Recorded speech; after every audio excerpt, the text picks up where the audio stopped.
کل Donald Trump نے ایران کو بڑی بڑی دھمکیاں لگائیں، لیکن کل ہی امریکہ کے معتبر ترین اخبار وال اسٹریٹ جرنل نے یہ خبر دی کہ ڈونلڈ ٹرمپ نے اپنے ساتھیوں کو بتایا ہے کہ وہ ہرمز کو کھلوائے بغیر ایران کی جنگ ختم کرنے کو تیار۔ جب امریکہ اور اسرائیل نے ایران پر حملہ کیا تھا تو بڑے بڑے مقاصد، کم سے کم مقصد بھی یہ تھا کہ ایرانی لیڈرشپ کا خاتمہ کیا جائے گا، تو ایسی لیڈرشپ آئے گی جو امریکہ کی فرما بردار ہو۔ اس سے تھوڑا سا بڑا مقصد یہ تھا کہ ایران کی رجیم کو گرا دیا جائے، جس کو رجیم کولیپس کہتے ہیں۔ اس سے بڑا مقصد کیا تھا کہ ایران کی پوری ریاست کو گرا دیا جائے گا، جیسا کہ عراق اور لیبیا اور شام میں کیا گیا، جس کو اسٹیٹ کولیپس کہتے ہیں۔ کوئی مقصد حاصل نہیں ہوا۔ ایران نے آبنائے ہرمز کا قبضہ لے لیا، یعنی دنیا کی 20% تیل کی تجارت اس پر ایران کا قبضہ، اور پھر جنگ کا مقصد یہ بن گیا کہ ایران سے ہرمز کا قبضہ واپس لیا جائے۔ اور اب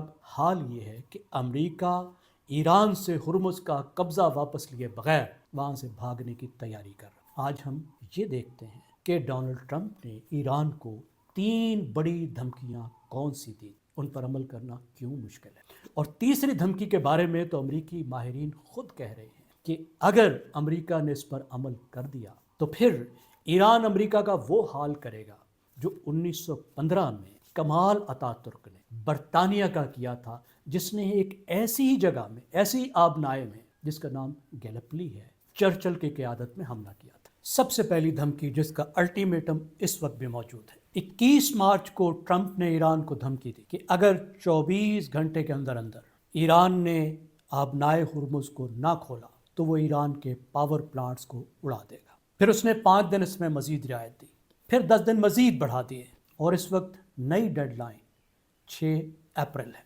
ایران کافی ترقی یافتہ ملک ہے پاکستان کی نسبت، خاص طور پر ایک وہاں اچھی مڈل کلاس ہے، زیادہ لوگ شہروں میں رہتے ہیں۔ اس کا مطلب ہے بجلی کے بغیر ایران کا چلنا بہت مشکل ہے۔ ایران کے پاس جو بجلی ہے وہ تھرمل بھی ہے، یعنی وہ تیل اور گیس سے بھی بجلی بناتا ہے۔ اس کے پاس ہائیڈرو پاور پلانٹ بھی ہیں، یعنی ڈیم سے بھی بجلی بناتا ہے، اور اس کے پاس نیوکلیئر پلانٹ بھی ہے۔ اس کا مطلب ہے ان تینوں کو امریکہ کی اس دھمکی سے خطرہ ہے۔ لیکن اس بات کا ایک دوسرا پہلو ہے۔ ایران کے سپاہ پاسداران، انہوں نے دھمکی دی ہے اس الٹیمیٹم کے جواب میں، اور انہوں نے کہا ہے کہ ان کے پاور سٹیشنز پر حملہ ہوا تو وہ خلیج کے پاور پلانٹ اور ڈی سیلینیشن پلانٹ اور بہت سی دوسری تنصیبات اڑا دیں گے۔ انہوں نے یہ بھی دھمکی دی ہے کہ اگر امریکہ نے ایسا کیا تو وہ پوری خلیج کی مائننگ کر دیں گے اور یہاں سے جہاز نہیں گزر پائیں گے۔ اب ذرا اس بات کو دیکھیے کہ اگر ایران صرف گلف کی، خلیج کی جو بجلی کی تنصیبات ہیں ان پر حملہ کر دیتا ہے تو کیا ہوگا؟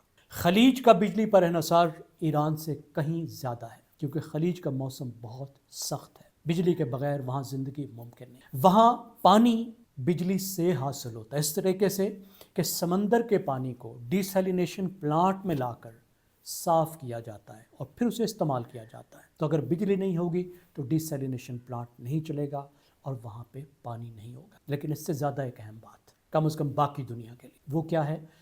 وہ یہ بات ہے کہ تیل کو نکالنے کے لیے، آئل ایکسٹریکشن کے لیے، یعنی کنوؤں کو چلانے کے لیے، ان کو پائپ لائن میں دھکیلنے کے لیے، ان کو صاف کرنے کے لیے، ان کو جہازوں میں ڈالنے کے لیے بجلی کی ضرورت ہوتی ہے۔ اگر گلف کے آئل سٹرکچر پہ اثر پڑتا ہے تو اس کا مطلب ہے دنیا کو تیل کی سپلائی بند اور دنیا کی معیشت کی ایک تباہی شروع۔ دوسری دھمکی وہ یہ ہے کہ امریکہ جا کر خرق کے جزیرے پر قبضہ کر لے۔ خرق کا جزیرہ ایران کی شاہ رگ، ایران کا 90% سے زیادہ تیل یہاں سے ایکسپورٹ ہوتا ہے۔ یہ چھوٹا سا جزیرہ جو صرف 22 اسکوائر کلومیٹر ہے، یہاں تیل کا ٹرمینل ہے، تیل نہیں نکلتا، یہاں سے تیل جہازوں میں لوڈ کیا جاتا ہے۔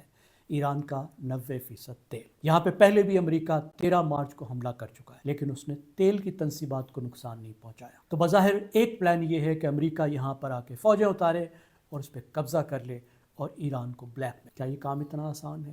اگر اس جزیرے کو آپ دیکھیں تو یہ جزیرہ ایران کے زمین سے صرف 15 کلومیٹر کے فاصلے پر ہے، اور یہ جزیرہ آبنائے ہرمز سے 500 کلومیٹر خلیج کے اندر ہے۔ یعنی یہاں پر اگر آپ نے سمندر سے پہنچنا ہے تو آپ کو 500 کلومیٹر جہاز لے کر جانا ہوگا، اور راستے میں تمام ایران کی زمین اور ایران کے پہاڑ ہوں گے چند کلومیٹر کے فاصلے. آپ وہاں پہنچ سکتے ہیں جہازوں کے ذریعے، اتار سکتے ہیں، قبضہ کر سکتے ہیں، لیکن اس کے بعد جو وہاں پہنچے گا وہ سٹنگ ڈک ہوگا. اس کو بڑی آسانی سے نشانہ بنایا جا سکتا ہے اور اس کو سپلائی کی جا سکتی ہے. تو پھر صرف سپلائی آسمان کے راستے کی جا سکتی ہے، سمندر کے راستے سپلائی کرنا، ان کی پوزیشنز کو مضبوط کرنا تقریباً ناممکن ہوگا.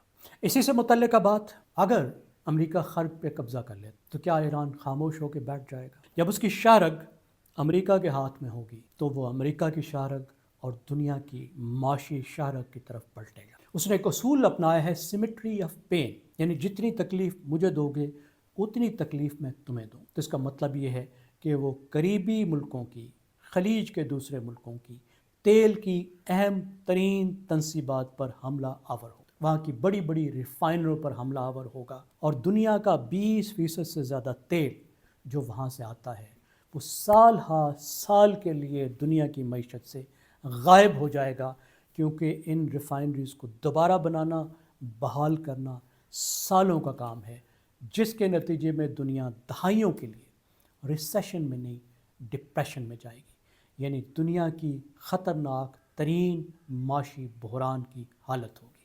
تیسری بات جس خواہش کا اظہار ٹرمپ صاحب بار بار کرتے کہ امریکہ اپنی طاقتور نیوی لے کر ہرمز پر چڑھ دوڑے اور اس پہ قبضہ کر.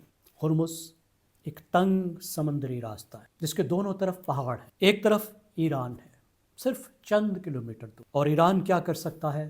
اس نے سال ہا سال تیاری کر رکھی. وہ مائنز استعمال کر سکتا ہے، یعنی وہ مائن جو سمندر میں جہازوں کو اڑانے کے لیے لگا دی جاتی ہیں، یہ مختلف طرح کی ہوتی ہیں. پہاڑ سے فائر کر سکتا ہے، آسمان سے ڈرون بھیج سکتا ہے، ڈرون سب میرین بھیج سکتا ہے، تیز کشتیوں سے حملہ آور ہو سکتا ہے، راکٹ استعمال کر سکتا ہے. اگین سٹنگ ڈکس ہوں گے، اور اس تمام راستے میں ایران کے ساحل ساتھ ساتھ چلے گا. تو پھر کیا ہوگا؟ اگر بحری جہاز بھیجے تو پھر میدانی فوج بھی بھیجنی پڑے گی، اور میدانی فوج بھیجنے کا مطلب یہ ہے کہ مشن کریپ شروع، اور امریکہ اس طرح اس علاقے میں پھنس جائے گا جیسے کہ وہ افغانستان میں یا عراق میں پھنسا تھا، اس سے کہیں زیادہ مشکل حالات میں.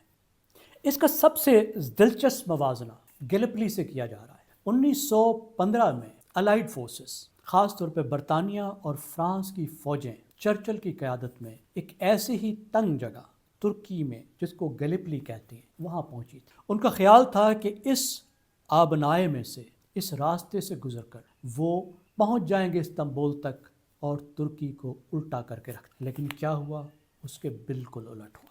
یہاں پر بھی دونوں طرف پہاڑ تھے، تنگ سمندری راستہ تھا، وہ پھنس گئے، پھر زمین پر آ کے لڑنا پڑا، اور یہاں پہ اتا ترک نے مار مار کے ان فوجیوں کا برکس نکال دی، لاکھوں فوجی مارے گئے. اور اس کے بعد چرچل کو جرنیلی چھوڑنی پڑی اور اتا ترک بن گئے. یعنی صرف اس مارکے نے اتا ترک کو نہیں بنایا، ان کی بہت بڑی عظمت ہے، لیکن یہ اہم ترین مارکہ تھا جو ان کی شناخت بنا اور جس کی وجہ سے ان کی بہت بڑی پوزیشن بن گئی اپنے ملک. تو مطلب کیا ہے کہ اس وقت کارڈز ایران کے پاس ہیں، امریکہ کے پاس نہیں ہے. اس وقت اگر اس جنگ سے نکلنا ہے تو امریکہ کو ایران سے بات چیت کرنا ہوگی.